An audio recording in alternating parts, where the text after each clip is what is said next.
Hello and welcome to the podcast extraordinaire, I Like This Thing, a podcast where myself, Kristen, and my brother, Matthew, talk about things that we like. It's a podcast where we celebrate unironic enthusiasms, and each week we will both talk about something that we like, hopefully not for a completely mind-numbing amount of time.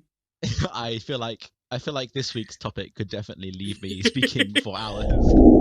So we've been talking a lot of international soccer, specifically last week, and we are going to get to talk a little bit more international soccer this week, as well as highlight some WSL games, because the WSL came back today, woot woot. But before we get into the WSL, we are going to rewind to Wednesday, which feels like, frankly, forever ago, and talk through She Believes, the final two games of She Believes, what each of those teams took out of it, and then we're going to get into Germany and the Netherlands, which also happened on Wednesday. Wednesday was a big day for international women's soccer. So I'm pretty pumped. These were all really fantastic games and fun to watch, and we got international soccer, so let's get into it.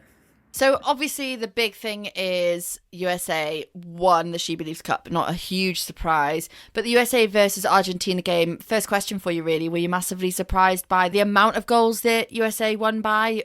What did you think of the performance? I don't think I was surprised at all by the scoreline or by the performance. I was really happy to see a few people get some starts. Christy Mewis got a start. Just to be clear, we're sticking with the format of 3 overseas players and the rest being domestic players. Obviously, we don't get a test player like every other team, which seems a bit unfair. Maybe we can steal one. You can have Anderson, I'll have Broad. I wanted Broad. But Okay, I'll have Anderson. we'll fight over Jack Leach. Has he even got a... No, he hasn't. I looked him up. He's not played a single T20 game, so I figured I probably couldn't put him in the team. Is he really not? No, I had a look earlier. I was surprised. But yeah, I feel like the pool of batsmen was a lot stronger than the pool of bowlers available, which is probably reflected in my overseas. So my 2 openers, I've gone for Keaton Jennings and I've gone for Ricky Vessels. Right. As my 2 openers. Ricky Vessels is a gun. I'm surprised he's not gone. We should point out as well that we're both Nottinghamshire fans, and there will probably be a strong Nottinghamshire bias in both of our team selections of Nottinghamshire or former Nottinghamshire players.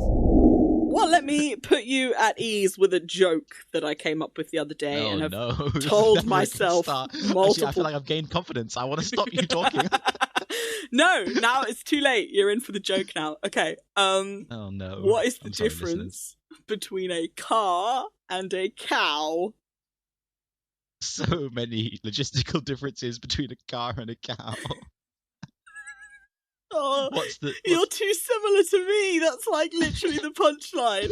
The punchline is a car is a vehicle of transportation with a motor, and a cow is a mammal who is primarily farmed for domestic production of beef and milk. The joke is that they are just 2 very different things.